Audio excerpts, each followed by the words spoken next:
and welcome to this episode of Pause with Nandini on NRI Affairs.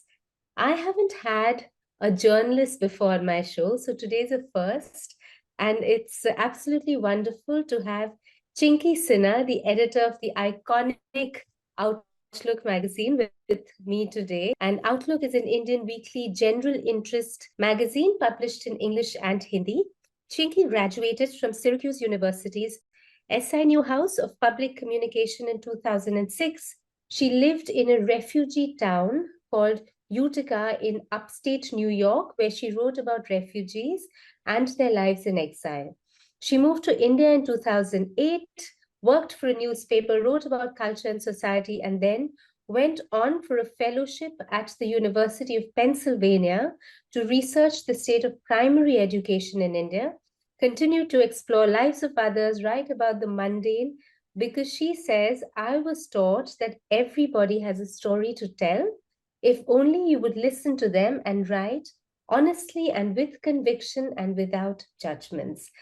Chinki has earned her stripes as a field reporter, and we're going to ask her a few questions about that, and has written for the Indian Express, Wire, BBC News, Al Jazeera, Open Magazine, and many, many others. Welcome to the show. Thank you so much for having me.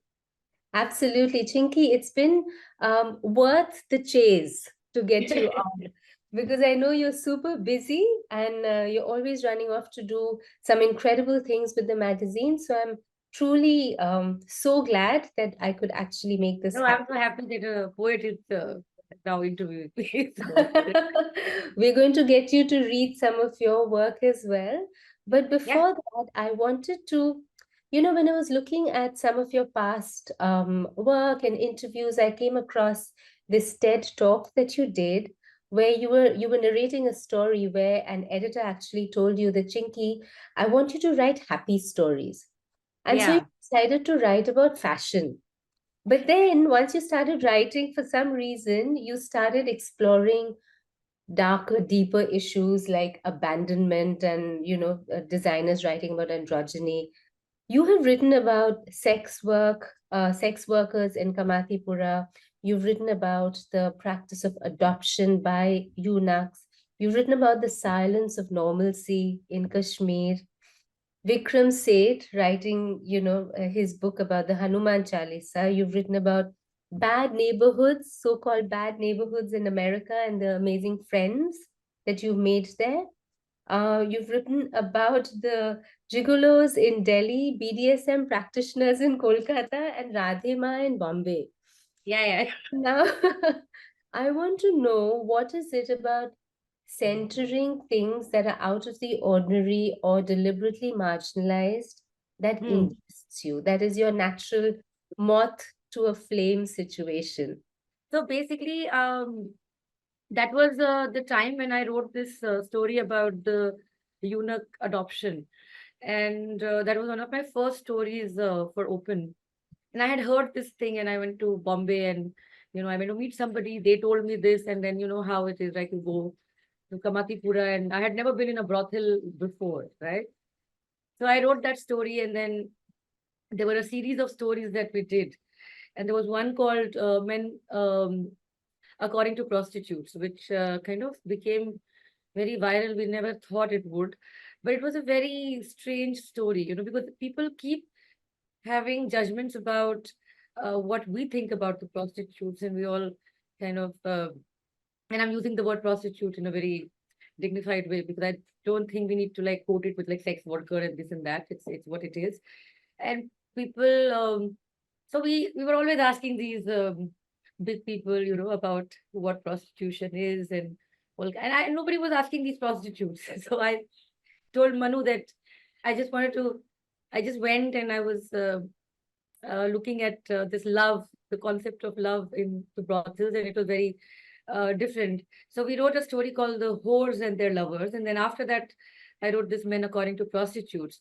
And it was very dark. It was very dark in the sense that it had like these gory details and all kinds of things, and the way they looked at men who visited them or otherwise. And it was, I don't know if people were not used to this kind of story or something. And so Manu said that this is really dark. And he's like, I now like, this is my thing for you to write only happy stories for 6 months. I'm like, how do you, like, where do you find happy stories? Like, this, I don't know how, if he said it in a joke, but then I said, okay, maybe I'll find happiness in the fashion industry. So I went to the fashion industry. And then I don't know, I had this like strange thing of ending up in shows that were really strange. Or maybe I found them very strange because, uh, you know how Indian fashion is, they're only doing this lenga choli business. And I was single, so I didn't really find myself as a client. I didn't have money, of course, to. So yeah, so I started looking at fashion like that. And there were these interesting designers at the time, like Kalol Datta and Arjun Saluja and all these people who were doing very, very interesting work, looking at androgyny, looking at body, all kinds of things. And in fact, Kalol Datta was called by a fashion editor, Lady Gaga of Indian industry, and he was damn pissed off. And I was okay. I bought his one dress. Actually, this is how I landed in fashion. Also, by the way, it's a very interesting story. Not interesting, it's funny. I went to buy some outfit and then I saw this dress in this boutique. And at that time, I couldn't even afford it. I don't know why I even bought it. It was this dress which had roadkill print on it, black dress. This is as early as like 2012. And I think it was priced at some 15,000 back then. I don't know why I bought it. I bought it. It was very strange because it had these, this, the fabric was coming out like this, in folds. And my cousin that time, in Bombay, he's like, why are you single? You should get married and this and that. And he set me up with one of his friends who, and this is the corporate type, like the investment, some investment banker, hedge fund. I had no idea what hedge funds were, but I had to go because my cousin was like, you're totally like not listening to me, ye wo. So I went to Bombay and I don't know, I carried that dress for this meeting. And my cousin looked at me, he's like, what the hell are you wearing? I said, I like this, whatever dress. And I think I went with that investment banker for some dinner or hedge fund. Very nice guy, actually. I mean, I shouldn't be. The feedback that he gave to my cousin was that your sister was wearing a very strange outfit. So I wanted to know what the hell outfit. So I tracked down the designer, Kalol Datta in Calcutta, and I went to Calcutta and I asked him, look, I have this dress. Can you tell me what it is? He's like, it's inspired by an 85-year-old woman sagging boobs. And it's roadkill. And Kalol was really dark. He had all these like dream sequences. And that was my first story for Open Magazine. First was my first cover, where Kalol Datta was on the cover and it said anti-designer. And but you see how like a random pick led to that and led to this. I was very happy with that dress. I still have it. No, I think that's such a great story. And I think it's quite telling of the fact that sometimes I don't know whether you are following the story or the story is leading you into these spaces. So that's a discovery. Yeah. I did want to ask you this. Another place you'd written that I think it was a poem you'd written. I write, therefore I am, Hmm. which is perhaps kind of like an ode to who you are beyond just being a writer. That's who you are. And I wanted to discover through, your story, where this journalistic voice of yours has come from and who your influences were. And I want to make a point here because I've read quite a few now of your pieces, and I find it quite interesting how you were able to sort of remove yourself from the story and you let the story speak for itself. And sometimes it's almost when it's quite emotive, it's enough. It's enough. It's like if you talk about fashion, they say before you go out of the door, take one thing off, Yeah. that you're wearing. So it's almost like you write the story and then you sort of remove yourself from it, and then the story just stands. It's quite beautiful the way you do it. And I want to know if you've always written like that. Is that your natural style or has it evolved? I have no idea how that happened, but thank you. No, I don't remove myself from the story in the sense that I only go for these stories, right? Like, so I choose these stories and then I'm looking at the story with a certain kind of lens because that lens is coming from my own experiences or maybe where I was born or how I am, my gender, everything. And then what happens is that I go to the field, and I'm one of those old school people in that sense. No, I'm not against the usage of I. I mean, like, a lot of people will think that it's blasphemy in journalism, but I feel that personal is political, and unless and until you kind of look at that in that particular way, you're not going to be able to write your story with that honesty.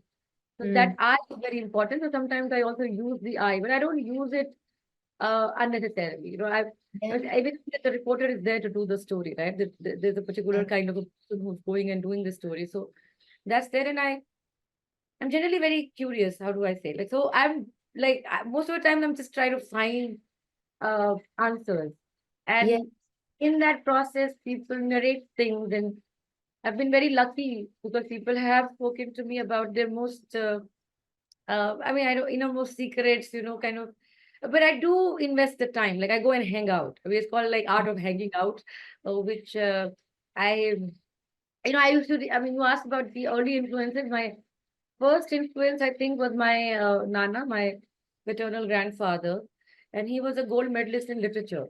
And back then in Bihar, so he was retired. I was one of the youngest children in the house in that sense. My mother was the younger, she had a younger brother, but there were 10 children. So my mother was the ninth one. So, we used to go, and then my Nana used to write these diaries, and he had a whole library with these Russian hardcover. He used to actually get them from Russia. And in those days, People's Press, Raduga Press, all these people were Yeah. having these Russian books. So, I hated going to Ara because there would be power cuts, and for a child, it's not a great thing to be stuck with these like people who are only talking about issues, and you have nobody to play with. My brother was younger than me. So I ended up like reading all these strange books, which I had no idea what they were even trying to say. But just to kill time, because what do you do? There used to be this old house with this swing, and I used to sit in that swing and just read all kinds of strange things. And then I found my grandfather's diaries, and I stole three of them. I wish I stole Oh. more, because they ultimately threw all of them out because there was termite, and for the longest time their house was shut after he died. But I got those three diaries, and I kept looking at those diaries, and there were all these passages that my Nana wrote, and they were all very melancholic. I don't know why. So I don't know anything much about my Nana except that he had this failing eyesight, and I used to go with him to buy vegetables sometimes or just for a walk, and he would recite Matthew Arnold to me, and I'm Oh. like, guys, like, why am I supposed to listen to this strange poem about this waves and Dover Beach? And Yeah. then he would have this his drink. He used to drink whiskey and sometimes maybe rum, and he had this room with like this big table. In fact, I replicated his desk also in my life later, like this huge desk with that one old fashioned lamp. And he used to use these magnifying glasses because so he used to read out this poem, and I don't know why I was that candidate to listen to the poem, but I listened. And then I realized that whatever you listen to, whatever you come across, Mm. kind of stays with you. And much later, then I studied English literature. It was considered professional suicide back then because what do you do with literature, right? I mean, you were supposed to get a job. I was not from some rich feudal family, so but yeah, but anyways, I studied literature because I just found it very fascinating, and I had all his books. Like a lot of books, also I stole. By the way, I still have them, and so my early influences in a way is my grandfather because he wrote these passages in his diaries, and You want to read anything, or do you have I any? have this. I have two of these diaries, and this is from 1989. I think I was 10 years old at the time. Uh, Okay. so he wrote on the 4th of January. Um, it was raining, I think, because he said that it was very cold, intense cold. And he said, justice is justice according to law, not natural law, but the law of the land as laid down, right or wrong. And then he signed it off as my view. And then there were all these tidbits about, who comes to, I mean, everybody used to go and visit him and all that. But then on 7th, he wrote something very interesting is that in the kingdom of the blind, the one-eyed is king. This is what we find in this new world of upstarts, the new rich, the rascals, their minds hemmed between two barriers, money and politics. And I thought it was very interesting. There was like personal, Mhm. there was politics there. There's a lot of weather updates over there. There was a lot of his own struggle to live because he had a pension, and there was a lot of unhappiness in that house. So I grew up actually in between two houses, with each having really complicated stories of people. And then I didn't realize at the time that would actually propel me to these unhappy stories, because that's what I kind of saw Quite when I was a interesting. It is interesting how much you absorb, no? And especially yeah. if you're like you have that empathy and that curiosity about the world, then all of those influences stay with you. It's really fascinating how, it's not what is said to children, but it's what they're around and what they're hearing and what they're imbibing. And they absorbed. So me and my brother both were there. My brother absorbed it very differently. I absorbed it very differently. And I Yes. think there was no other career for me than to just write, because I just couldn't. I was like feeling like so burdened with all these things that I heard, and all these stories that I heard. Yeah. So I guess maybe, yeah, but it's terrible to have so much in your head, actually.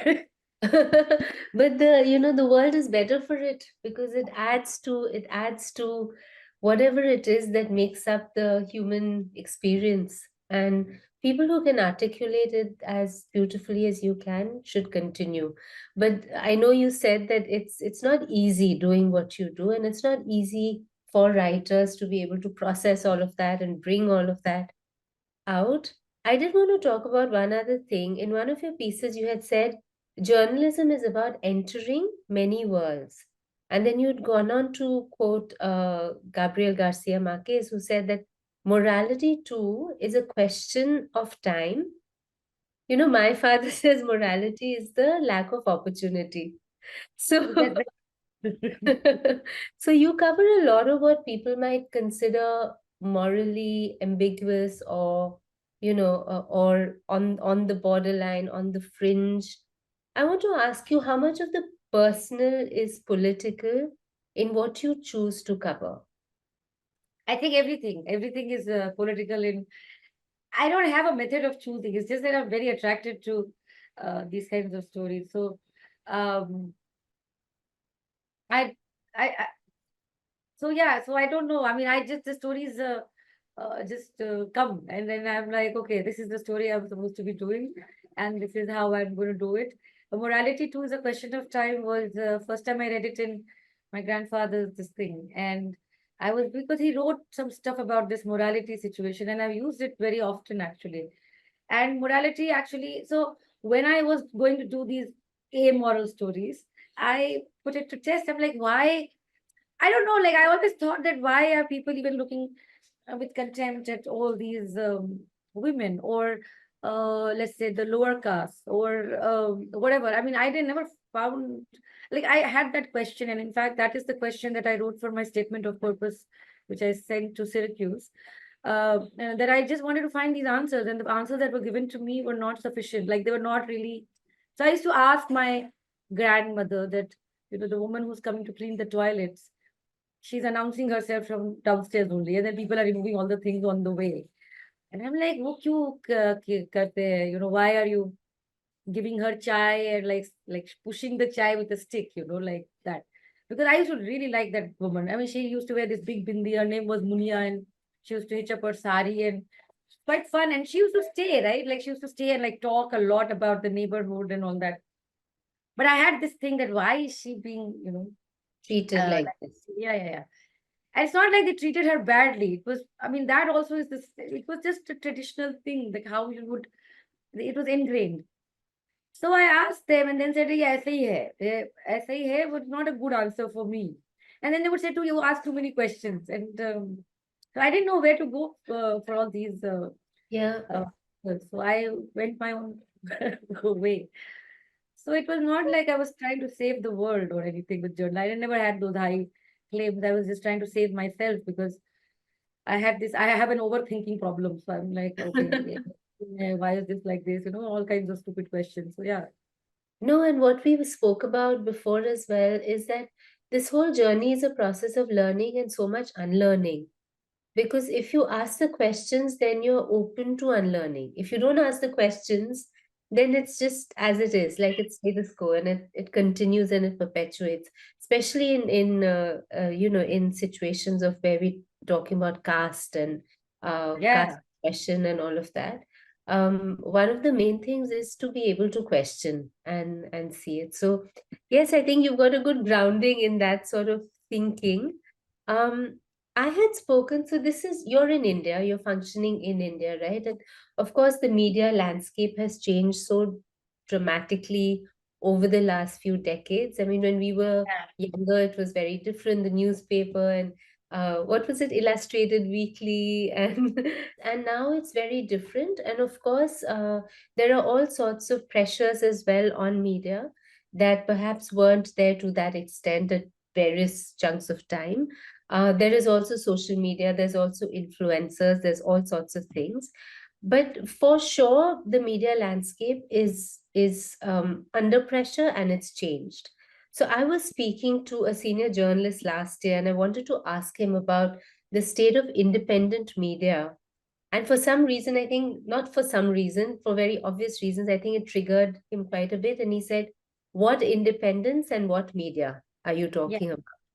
So Yeah. how do you navigate that? I mean, it's no secret that there is so much scrutiny about what the media is doing, what they're talking about, what perspective the media is portraying.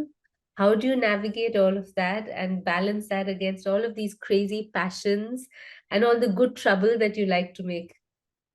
I don't know. I never thought about it so much, because I grew up in Patna and there was a lot of this shero shairi around me and this poetry. And there was this one thing that people used to say, कि सोचने से इरादे कमजोर पड़ जाते हैं. And I never thought so much. I mean, my own life actually, I've never thought so much about doing something. If I wanted to go somewhere, I would just go. And my mother used to tell me that, Chinky, you need to have some fear at least, like you're just like packing and going. And I've been stuck in places and I got locked up in a brothel also. So I Locked think, up? yeah, I got locked up. I mean, the police gave me some khabri, and that khabri called me, and he stayed up above this brothel on 14th Road, Alexander Theatre. I still remember. He was an old guy, 70, in his 70s. And he said, "You cannot do this story without me." I remember that story when we were doing the story about the whores and lovers, actually. So I wanted some cases, and he was very weird, and he stayed in this. Anyways, he shut the door, and I remember I used to carry this twist knife. I mean, wouldn't have done much because in my bag there was 10,000 things, and I was like, open the door right away, otherwise I have the thing. And he just like laughed at me. And then, I heard like all these footsteps, and there were these prostitutes downstairs. One of them became a very good friend later. And she said they came to rescue me basically because they knew this guy, and this guy was really, whatever, bad guy, and he was also exploiting them. And she said, "तू तो हमारे जैसे धंधे वाली नहीं लग रही." I said, "नहीं हूँ." What are you doing here? I said, "Police sent me here." She's like, "अरे हम लोग से story ले लेते." So I realized, okay, so yeah, so मतलब, in the sense, I've been lucky, touch wood. But yeah, so I don't think so much about. I think when you think so much, then you will probably give yourself reasons to not do something, right? Very true. And and I think we don't have that kind of time also to give ourselves reasons. So we just go and do it. And if we don't get arrested or we don't get like in trouble, it's okay. Uh, and then, yeah, so we navigate it with a lot of, another point was how do we, um, so I am very like this way. And then I have Satish Ji, who's the managing editor, who's been in the industry and he was the features editor before, now is the manager. So he's more cautious. So that's a good blend, like he's like Chinky, no. Okay, okay. Yeah, and then we use a lot of art and poetry and fiction also to tell certain stories. In fact, I don't know how many people have done it, but we were one of the, like, there was this whole thing on a news media recently, the raids. And I'm like, if you don't respond to it, uh, it's not okay, because if they come after us, then who will stand for us? And if we respond to this like this, then we go. there as well, right? I mean, how do you, and it's not just about me. Like I mean, I'm single, who cares? But there are a lot of people who work for Outlook and they have families and all that. So I said, okay, why don't we do an issue on like an allegory? And it's called All Is Well, where we asked all the reporters to write fiction about this happy news industry and dystopia. So, speculative fiction, because I love speculative fiction. I've been reading it and I find it extremely interesting and very, very political and very sharp and very clever. And I thought, okay, what George Orwell said that time is like true now. I mean, completely, in fact, more. So we use a lot of poetry as well, and that's how I know you. Yes, Yeah, so we have even started a lot of these political issues with poems. Like Jacinta Kerketa wrote this poem. She recited to me in Jharkhand when I met her, and that's how the whole issue on Jal Jangal Jameen started. And we took the flag, the striped flag on the cover. And basically, the poem was everything, even if it didn't print anything else. I mean, it said everything to me. It said that हमने उनसे पूछा, उन्होंने हमसे पूछा, तुम अपना ईश्वर दिखाओ, and हमने उनको पहाड़, जल, ये सब जमीन दिखाए, फिर हमने उनसे पूछा तुम अपना ईश्वर दिखाओ, and they couldn't. And then they said कि मृत्यु के बाद you should think about our life after death, and we will get you to heaven. And then the Adivasis reply that हम कहीं नहीं जाते मरने के बाद, हम यहीं रह जाते हैं अपने पुरखों के पास, which was very interesting. And how the capitalist forces kind of, all this mining happened, development, so called, whatever, and the forests and this and that. So yeah, we use a lot of poems, and that kind of helps us to see.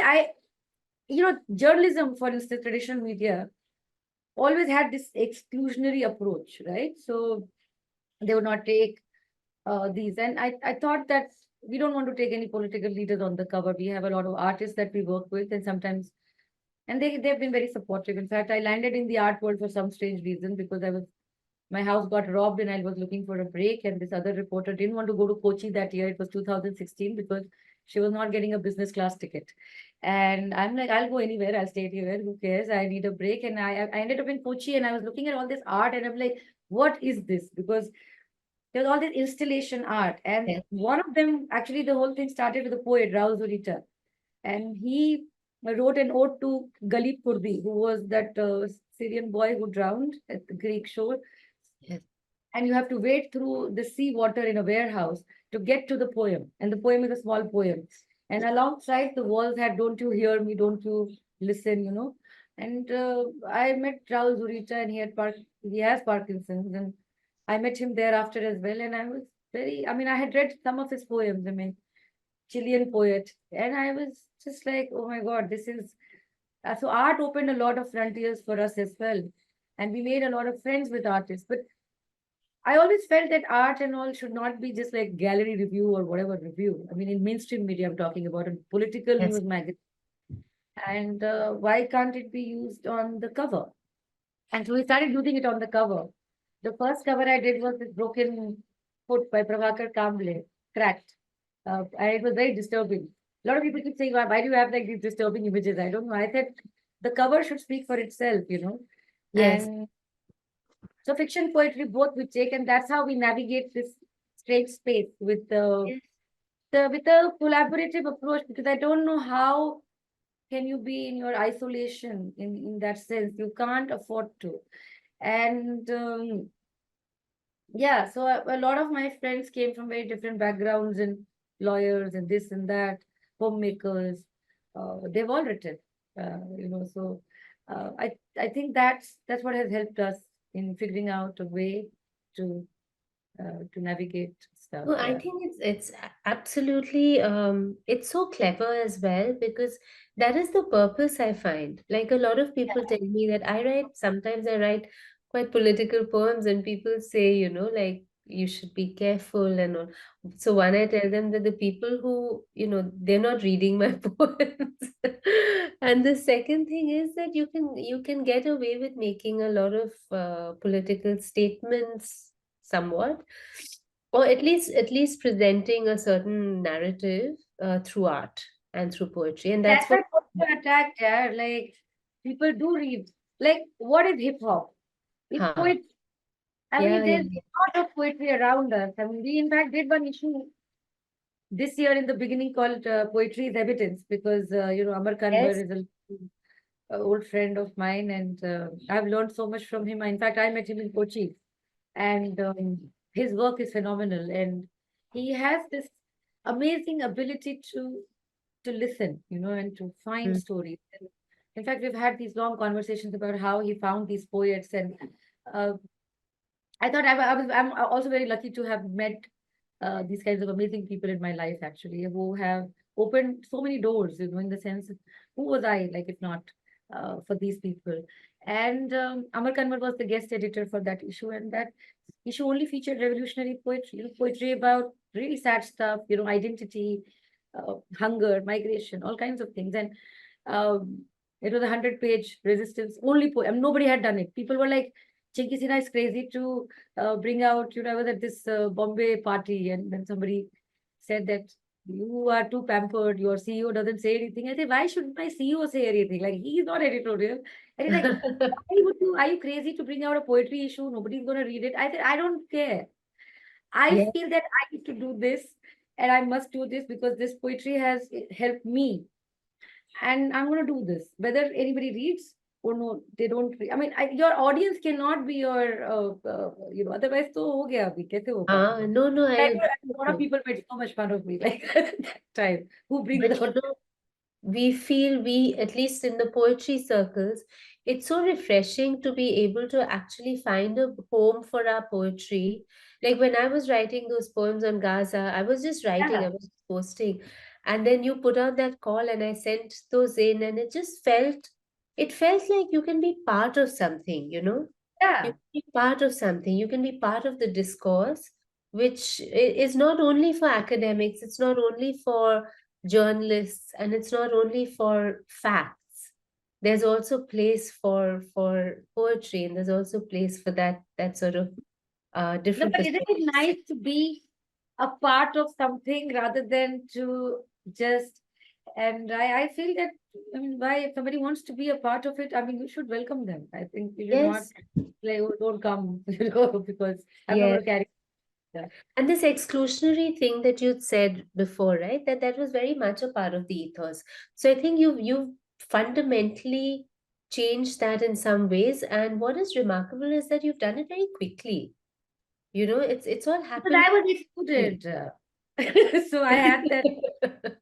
So no, I had I that. absolutely love that. So talking from that, then the and this thing what you said, that do you play to market forces? Do you pander to audiences, or are you a truth teller? Are you holding up a mirror? So there are all of these different perspectives, right? And now with like the shrinking of democratic spaces, this whole political churn that we're going through, it feels like it's become even more important to have a perspective, at least like what you're saying, in the choices that you make, in the topics that you cover, that itself is saying something, you know. So in that sense, how do you see the role, not just for Outlook, but in times such as this, how do you see the role of the media? They I say think the media has popular. lost. I mean, completely. I think. I mean, I have worked in many places, and I mean, this is. I mean, I don't know. I mean, see, look. I mean, I'm not going to be too careful, but let's say when I was working and I had all these story ideas, they were consistently being rejected. कि who's gonna read it? अरे यार, but story तो है. I was like, but story तो है, because I mean, I would like to read it. And Yeah, I remember Toni Morrison said that if there's no book written about what you want to write, you write it yourself, right? But I had nowhere to write. I used to have this blog where I used to put all my unedited versions, and then the then editor said, "You can't do this." I said, and I felt very stifled. So my whole life is also about, I've been free. I was born free. I always felt that, oh, I never really understood why people had so many, like, whatever issues. And my parents were pretty much like, they set me free in the sense that they were like, okay, tum jo karna hai karo. I think more out of frustration because they just couldn't really. And I just couldn't. So I left and I was going to study fiction, in fact, because that is one dream that I still have, my only dream.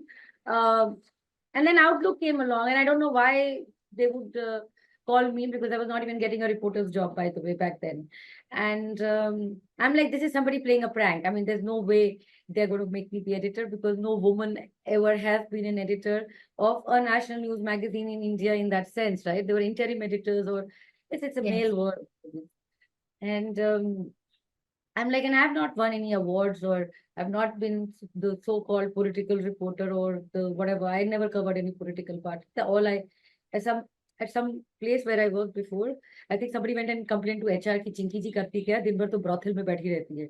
And I'm like, yeah, all kinds of like strange, and men like all these like, I don't know, they didn't know how to deal with me, because I was just, I didn't have this competition in terms of getting to the front page or getting a cover story. I didn't care.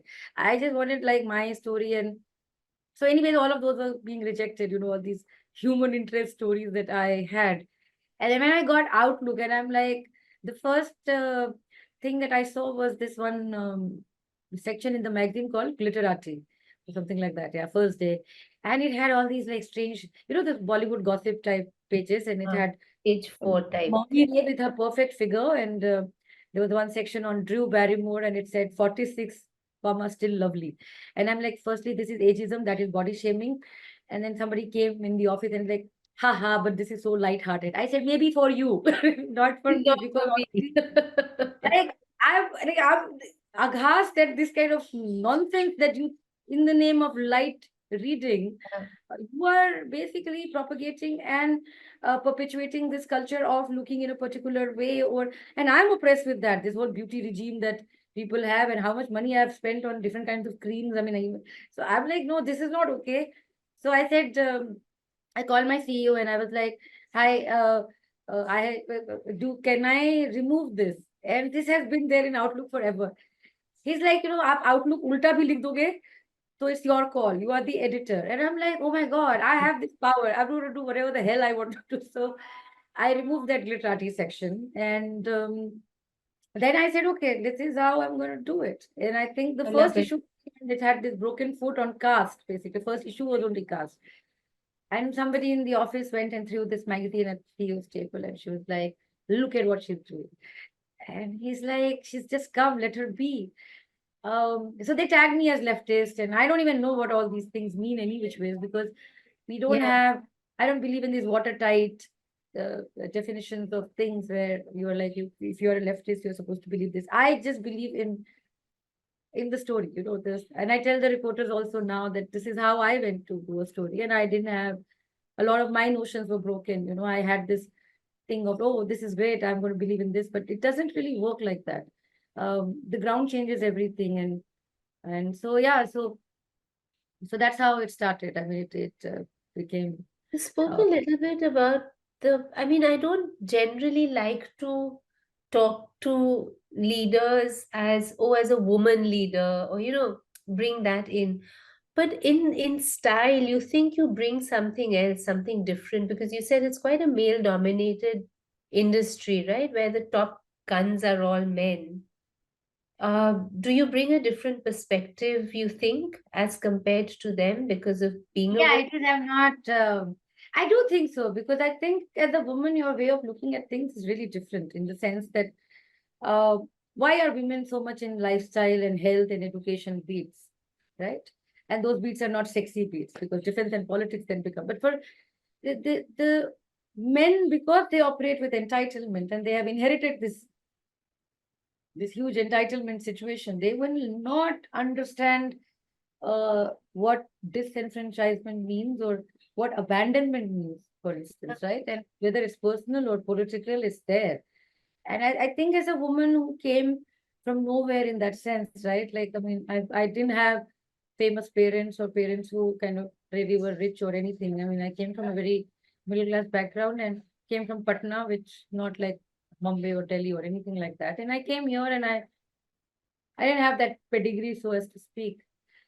And here I was, and I was like, okay, I have never seen the world like they have fear. For instance, what is normal for them is not normal for me, right? I mean, this Mm. chalta hai thing I was, and I think because I had this thing of uh, questioning and what I don't know, I just didn't think so much about it. It's just that I felt that I am looking at a story like this, I do feel the pain, even in a sex worker story, let's see, I felt it. I want to now talk to you Hmm. about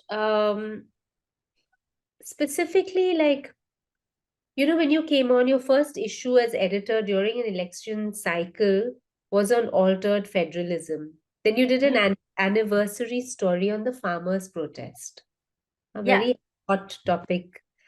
Then, of course, you've been very unequivocal about your stand on Gaza in the Yeah. fact that you've given space to Hmm. people to express solidarity, express their disgust, express rage, sadness, whatever it is.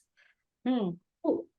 When I'm looking at the kind of things that you're doing, these editorial decisions across culture and people and politics, right? Are Hmm. there any mandates then within the organization as well about how or what kind of stories Outlook is going to stand for? Or is this your own Outlook always personal? stood for something, right? I mean, it was started by Vinod Mehta, who people forgot at the time when I joined that he also came from Debonair. I mean, he was not this one tiger roaming around in this world of whatever politicians and He breaking. came from Debonair, did he? Yeah, he did. Yeah, Interesting. and he worked in other places, but yeah, one of those things. But when I joined, they went after me. Like I don't know if they had enough on me because I also have a very private life. But they just went after me, in the sense that resignation letters after letters, and I Hmm. was like, why is all this happening to me? I didn't even want to be here, right? I was happily going to Colombia to study fiction, and Paul BT had called me, and I was very happy. And I'm like, this is it, I've made it. And all I wanted to do was to drive a old Contessa car in in a tweed jacket. That was my dream in Montana. I don't know why, but yeah. So that was how it started, and now mandate. I'm not so sure because I think what magazines are, and magazines are very different things. They reflect the editor's personality, right? I mean, your so whoever the editor will be, they will bring in a lot of. I mean, so a lot of people say that your covers are very gray and sad, and sometimes, I mean, I said who I am. I mean, I'm not sad, but that's how I think. So your stories will change, your cover, and when you are saying that about the male and the female and the woman and the men, women and the men, it is there. I mean, for me, Gaza was about women and children. Nobody looked at it.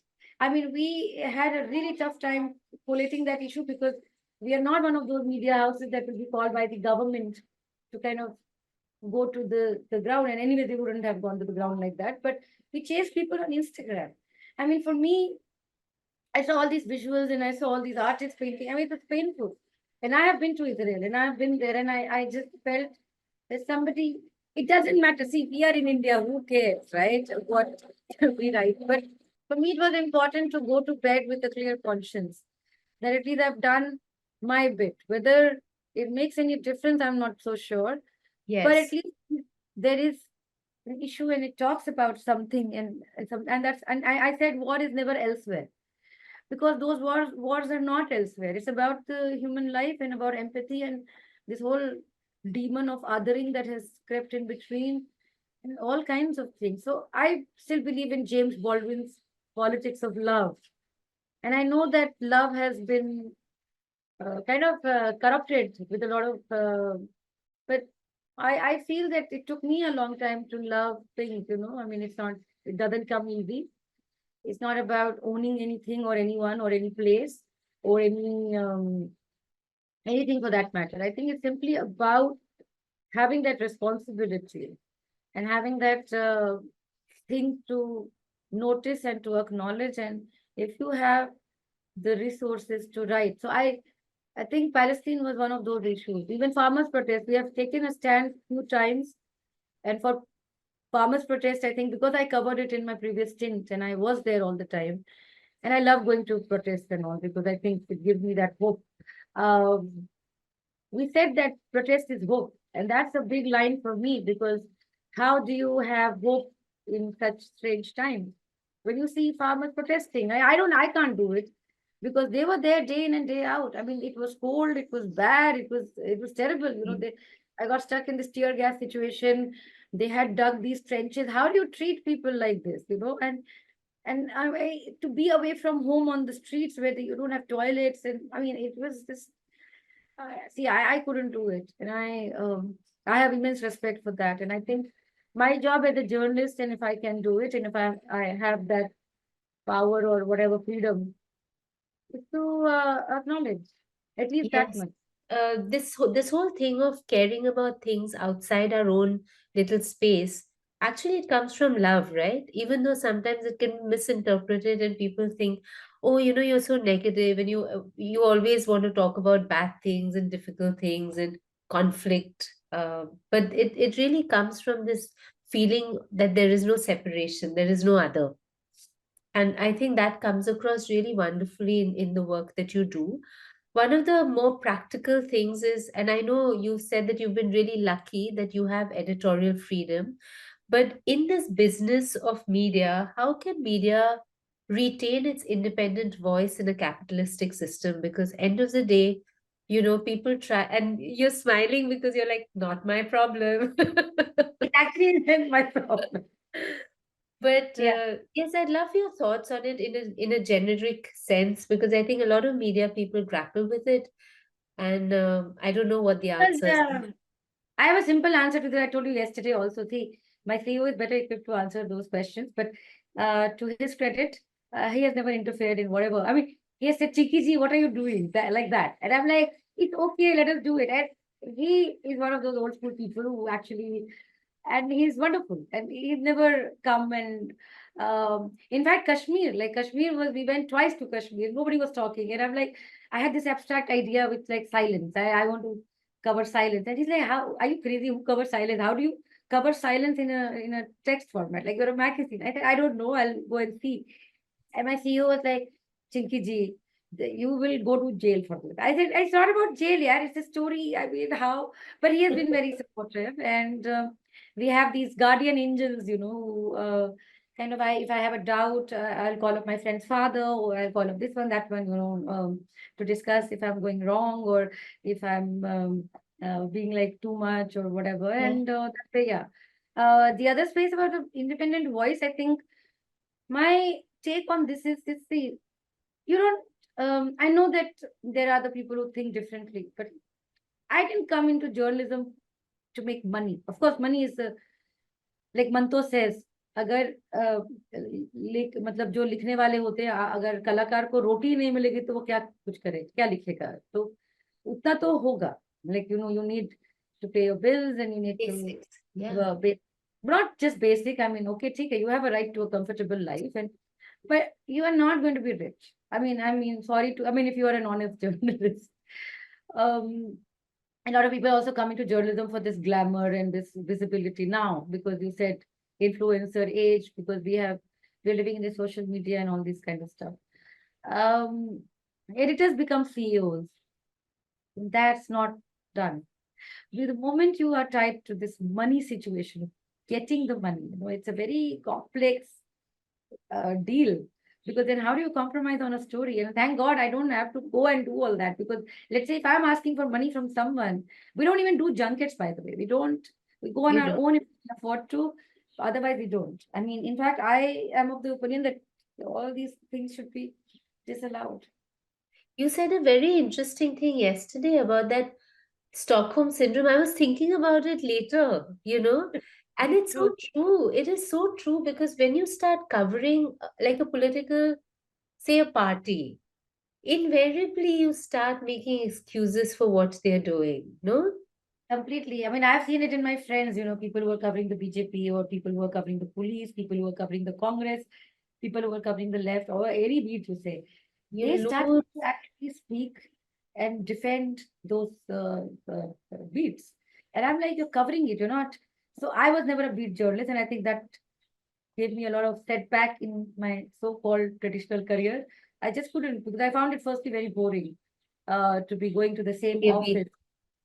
And this territorial thing about being stuck to this beat. Okay, so I read a story long ago, and I don't know who told me and where the story appeared. I just know the story, and there was a story about this Vietnam War, and there were two journalists, and both their names were the same. I think Michael or something. I have no memory, but the editor wanted to send somebody to Vietnam. So one was covering the war, and the other was a horticulture reporter. And the email went to the horticulture one, and he went to Vietnam, and he started writing his dispatches from Vietnam about the flowers blooming in the war. The beautiful dispatches, right? So I thought this beat coverage is like I'm not here to become an expert in like whatever some because if I had to do that, I would do a PhD and then become like this Yeah, yeah. person. My job is, I mean, we are the medium and the messenger, right? I mean, And so to keep that distance and keep that objectivity. And see, I don't even agree with that whole objectivity theory because I find it like completely misleading because you can never be objective. but I You feel like the closer you get to a particular party, for instance, the less clearly you're able to see them. see, that's why you have to be very good with navigation and where the conflict of interest comes in step away. Hmm. Uh, I've covered the art world and I've had friends over there, but I've covered the fashion world and I've said things that I thought and I've lost friends. And it's okay. I was just doing my job. Yes, Uh, what I mean by objectivity is that you can't be really objective because you're a human and you have certain beliefs and you believe in certain things and you have an ideological whatever bent. yes, What you can do at best is to be very particular about going.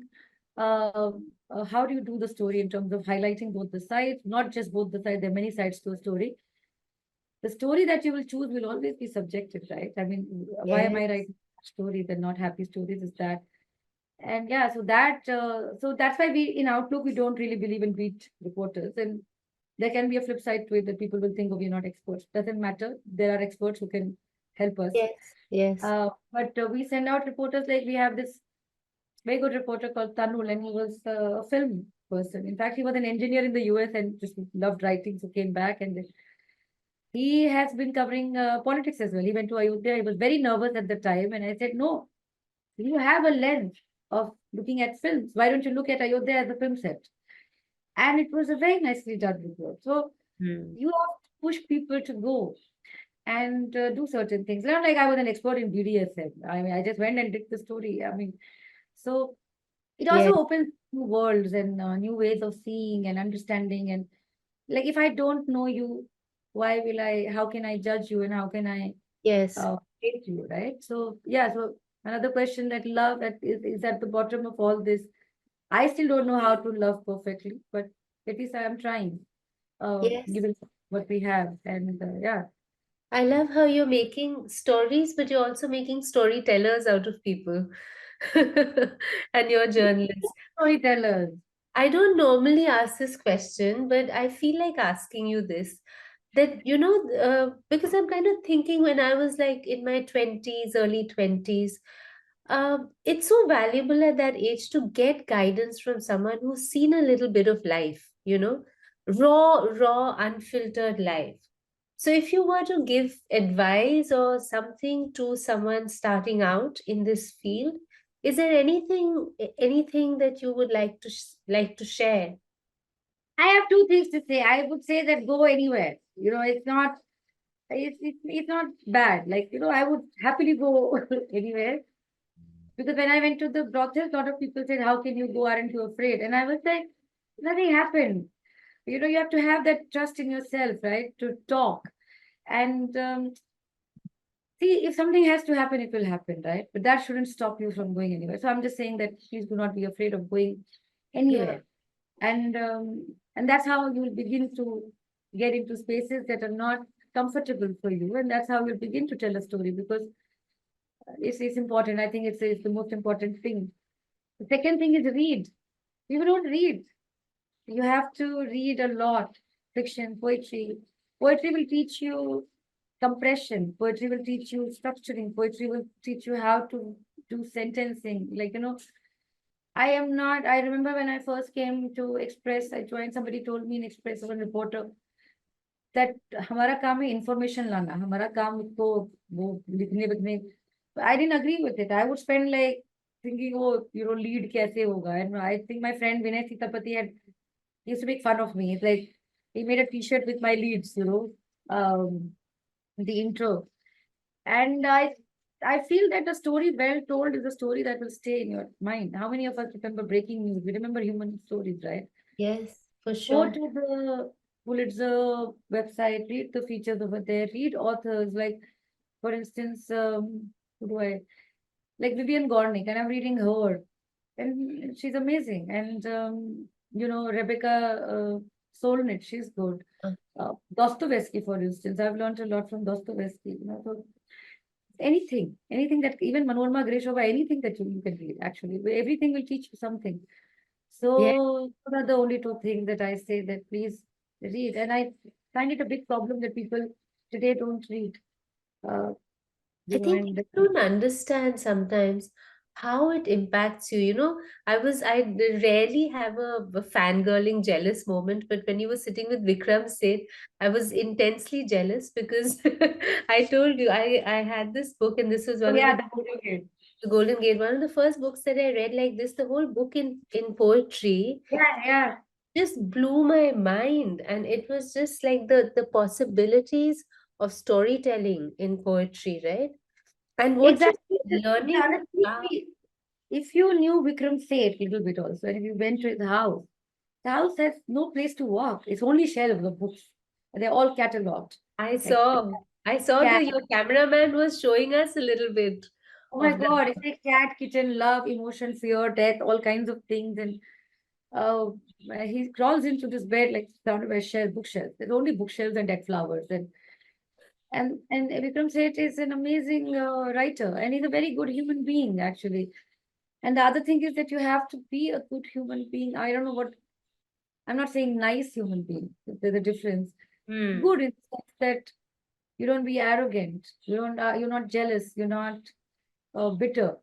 All of us have had heartbreaks, and a lot of people, and heartbreak I'm not meaning only in the romantic sense of term, but heartbreak even with the political situation or let's say whatever, and you turn bitter. And you don't have to be. Like I was at this book reading yesterday about Bhima Koregaon, and somebody was talking about this interview in the book of one of the accused, and she didn't turn bitter at all. She actually laughed, and that was her resistance. So I think Yes. that is very important to just be in this world and just be there and explore and tell stories for as long as you can. It doesn't. I'm not going to be in Outlook forever. I still want to go and study fiction writing because that's something I can't do still. But yeah, but while I was there, I did what I wanted to do in my own way. And whether people liked it or didn't like it, or it doesn't actually really matter. I liked it. My mother liked it. That's all. I love it. I love it. I kind of think about my work in a very similar way. When I Yeah. write, I share, and people say, "Oh, you could do this, you could do that, you could publish it." Sometimes I just write because I just want to write. That's all I want to do. There is But no. isn't that the most beautiful thing to just write because you want to write? Yes, that's Yeah. it. When I had a little bit of time yesterday when I was researching your stuff, and then I was kind of thinking about you and what I feel about what you offer. And I just wrote that in you, I find a curious mix of an independence from within. You're very free from within, and yet you are beholden to this all-consuming curiosity about life. And these are such different things, right? Yeah. And where the story leads, you go. I can't help it.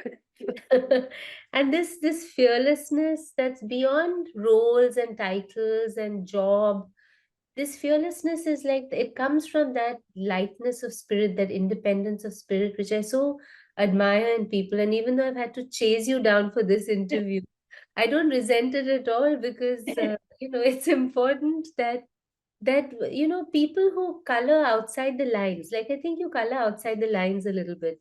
Such people, I think, need more space to talk about all Yeah. the trouble they're making in the world. I don't. I'm very bad at talking about stuff, but like you said, color outside the lines. I mean, in fact, we used to have these coloring books, and I always colored outside. I don't know. I just couldn't. I was very restless. My mother knows more about it. I don't much remember all those things, but I remember that she would be like, if she would say, "Don't touch fire," I would actually go and touch it, and then Ah, I've got burnt so many times. I've fallen off the staircase. I've got stitches here. I'm very stitched up, like knives, and I, fingers have been cut, things. But I had that strange thing that I'm not going to like listen to you, and I'm going to I'm going to do it. myself, right? Exactly. So I was like that only. And then I think at some point my mother was like, let her be, yaar, jo karna hai karo. My brother was much nicer. And yeah, so I have that freedom. I think it comes a lot from how you grew up, right? So as I said, I grew up in a very strange setup. And the women in my family were very independent. I mean, either by I don't know, out of choice or out of the circumstances that they were thrown in. And maybe someday I will write about them. But whatever they were very free, and they kind of struggled. I mean, in their own ways with loneliness, and which I think is an inheritance that I've got as well. Because in Mm. my they say that there's a curse on daughters, and they always end up lonely or abandoned or whatever. I mean, I don't know. And all around me, I saw those stories, because I think when you, like, I can tell you five, maybe not even five, like maybe 12 of these women around in the neighborhood, and plus my own family that ended up alone. And so I saw all that, and I was like, okay, this is, but that also sets you free, because, it kind of, you see them and you're like, okay, this is not bad. And so that is the freedom that I had at that point in time. And yeah, so I chased freedom because I thought that was something. Uh, See, my friend was saying to me the other day that you don't seem to want anything, which is true actually. And if I look at my life, except for some books and clothes, which I love, I don't seem to want much, right? I don't That's want a big freedom car. also, no? Huh? Also freedom, no, Chinky? It is freedom, yeah. So I think that was my freedom, and I just wanted to be myself, in the sense that I don't know who I am still, but the fact that I can be who I am, and I have got really nice friends, and really nice. Facebook is so nice, because I get a lot of my stuff from Facebook, and people still don't believe me. But people like you I've met on Facebook, right? And they, Jacinta, I mean, I can tell you countless names, and Yes, they send stuff. And it's such a beautiful relationship, in the sense that I've never met them and they've never met me, but they there's send something. trust, and I trust them. And sometimes I forget to respond, but that's because I have that habit. Like, I am like that, little bit volatile. But yeah, so freedom was something that I really wanted, and I think now when I look at, people are not really free either. It's life, the circumstances. There's so much, patriarchy, entitlements that we're dealing with, relationships, this, that. So yeah, so the more I saw it, the more I wanted to leave it, and I'm like, I can't. Yes, yes, we tie ourselves up in knots, no? Sometimes from desires, sometimes from external things, and people who can be aware of that, aware of when they're getting tied up. I think those people tend to be more free in some ways. All right, I'm going to ask you one last question. Yes, Is there anything that is your dream project as a writer? I have many dream projects, but Tell the me one, one. I don't know if I don't know what I am, a writer or whatever, but like, I just had that one thing of writing a book. Because I think, I, I don't know, I was such an unruly person and whatever, that I remember my father said once to me that, why don't you ever write about uh, the family? And I'm like, yeah, okay, the family might get pissed off. And I don't know much about the family, in the sense that I never kind of was really interested in knowing. so many details, but I said that's actually a good thing, that I can reconstruct those details in my own way. And Uh, but that's really fiction, right? And so that is my dream project, to write about uh, the characters that were there in my childhood. Like I said yesterday, that I had two grandmothers, and yes.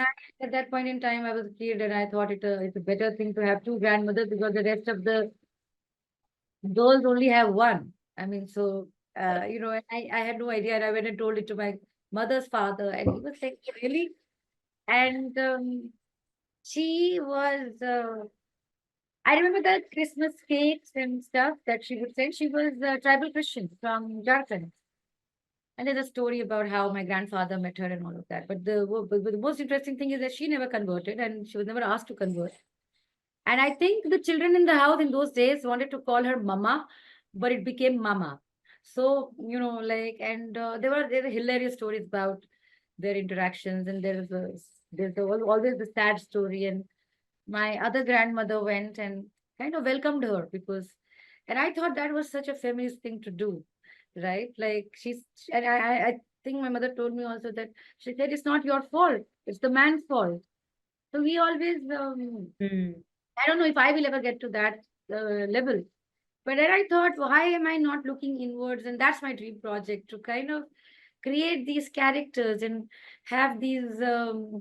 I'm not a, I don't know, a happy ending, sad ending is not the thing, but at least to give like some kind of closure Yeah, to all the stories. I think that's my dream project. I don't know when I'll be able to do it, or if I I'll be love able to. it. I hope, Uh, I hope. See, now you put me in a difficult situation because I want your dream project to happen, but I never want you to stop doing what you do with Outlook. So I don't know but how there's you no plan. time, right? You have to. How do you do it? How do you do Uh, it? But from all the things that you've accomplished, I have a sense that you will find a way. But I'm not so sure, because I used to think it's easy. I don't know how you guys write, but you have to go through a lot of pain to write about your own. I mean, I've done a little bit yeah, of it, my journalistic stuff, or like in my intros or whatever I call it, like the columns. It's damn difficult to confront the stories about your own past, because it's you are very carrying difficult. It's damn very difficult. difficult.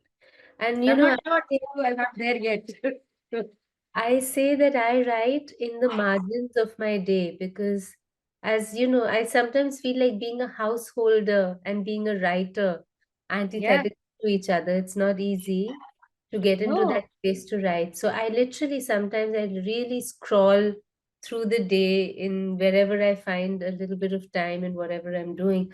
But to do the work that you want to do takes a little bit more dedication than that. You'll have to, No, I think housework is a lot of work. See, I live alone. yes, of course. And I used to think my mothers and all have such nice lives, घर में बैठो कुछ करो नहीं. But just to manage, and imagine you have kids. I don't have kids also. I don't even have a husband. But it's so much. It's too much. And I say, I sometimes come home and I don't even want to heat up the food in the fridge. Like I can't cook. I can only make chai and some whatever, like anda. I just take out a kulfi from the freezer and I eat it and I sleep and I Love eat this. sugar crackers. It's damn difficult. I don't know how you guys are managing. At least here you are still, you know, interacting with the world in some ways, but to interact with yourself is the tough. So Yes, yeah. yes. I mean, I'll end this with wishing all writers find find the time, the space, and the mind has to be the mind and the heart have to have that freedom to write. And especially for you, I want to see much more of your writing as well. But thank you so much for this wonderful time chatting and discovering a little bit more about you and your work and your heart. So thank you. No, thank you so much, Nandini. Thank you. It was very nice to talk to you about stuff that I had to forget about ever actually. You didn't read anything though. Do you want to read now? You have anything you want to? Mm, I think, let me see. I had this, I don't know if you read that one. Uh, there are two things actually. There was one on Gaza that I wrote. I went to Israel I along haven't with. read that. Read, no, that one. I'll just and there's this small little so I Israel and then I later. But when I was in the U.S. Syracuse, there's a bunch of these journalists who had come for some thing, and they were from the Middle East, and I was one of the people who were there in that thing. And then because I was brown and I don't know whatever it was, we made friendship even in that one afternoon. And then they came home for dinner, and there was this Polish guy, Marek Kubicki. He still continues to be a friend. There was another guy, and he was Palestinian, and he told me this story, and I still remember it. He said every day when I leave for assignment, he was with Radio Palestine or something. It's like my mother always like says that she's very afraid if I'll come back. And then he gave me this small Al Aqsa mosque with the bullet marks. There was a frame, small frame. And then they all signed their names. There was this guy from Cairo. I mean, he continues to be. I don't know. I'd lost this guy, this Palestinian guy. I don't even know if he's there or what happened to him. But I have carried that for now. It's been 18 years. Wow. Everywhere I've gone, right? And so I wrote about when I was doing the Palestine issue. I think I saw that and I was like, okay, this is for him. This person that I lost, and I met him for one evening, and he gave me this thing, and I've kept it, and it hangs in my bedroom as a protector thing. And I said that for 17 years I've kept this little memory of him, a frame of the mosque with bullet marks. He had signed his name along with the others. This was in Syracuse University in New York in 2006. This is to remind you of us. He said, by us, he meant Palestinians. He's a radio journalist. I write in the present tense because I don't want to think he's dead. He said his mother always kissed him on his head when he would leave in the morning for work. I think he mentioned that he lived in Gaza or Ramallah. I'm in touch with a few others who were there that evening from Egypt, Poland, but he was lost to us. He wrote Palestine underneath his name. And he was the only one who wrote that, actually. And that was something very big. In June that year, there was another conflict. Operation Summer Rains was followed by Operation Autumn Clouds, and then there was ceasefire and all that. That was the history thing. But um, so this was the intro, and it started. His name was Al Sharati, and I don't know. I mean, he wrote it in Persian, so no idea. In other parts of the world, we are being asked to choose a side. When children begin to write their will, something must be terribly wrong with us. The war, the arguments. Al Sharati told me a few things about life in Palestine, and Al Sharati is the guy who I had met. You see a lot of rockets. The night flares up sometimes. There is that sound of death. The streets have these bombed out buildings. The war is always there in your head and outside. That's what is normal for us. We don't know when we'll be hit, but we live till we can. I decided to be a journalist because I wanted to tell our stories. And yeah, so that was the Gaza thing. And then there was this so there was this one piece that I wrote for, I don't know if you've read it, about the Clara and the Sun. Yes. So that was written for a particular person. And I think, yeah. So I was in Kerala at the time, in this strange place where, you had water on three sides and the forest. And I was alone in this cottage. I don't know why I chose this cottage to live, but yeah, very interesting. And then this person I had spoken to in a while, and the last memory of I had of this person was this book that I saw in his house. And I don't know if he reads books, of course, not of that kind because he's mostly into geography and history and all that. But there was this Clara and the Sun and the red color kind of like. I took that photo, and while I was writing it was the issue was called politics of feelings, and it's about how we are always like not wanting to feel things, right? And the feeling become very painful, and I think that is also one of those political things. I mean, how you want to feel. So I just like Clara, I have never stood at a window waiting and observing. Like Clara, I'm a little outdated. Like Clara, I have hope. Like her, I have feelings. And Clara and the Sun is that Ishiguro's book, where it's a dystopian world, and he looks at art, artificial friends. Like it's kind of a very disturbing book, but very beautifully written. You don't know about Clara. In your living room, that is almost bare because you said you like empty walls. There's that red book. On top of the other books, Clara and the Sun by Kazuo Ishiguro. My last memory of you has the book, the one with the red cover, the one you said you don't know how it even got there. It is a book you probably won't read, but if you read it, you will find bits of our story, a story about feelings, capitalism, socialism, this and that. We were not real to each other then, just digital entities, projections, and futurists. We talked about becoming human once. We dreaded the act of becoming human, of having feelings. After all, the metaverse has emerged as an alternative 3D connected space, a place where a house costs 2.6 million, a place for the rich to escape into avatars to give themselves fictional lives, a dystopian future that will further reduce face to face human interaction in the making. Were we rehearsing for the future? Were we mimicking the replacement of humans of ourselves? What only needs a sign? I'm going to take this as one. The book contains the story of a robot, the human heart of faith in observation and of longing. Clara is a robot, and yet she can feel. Isn't that what gives hope? That's it, sir.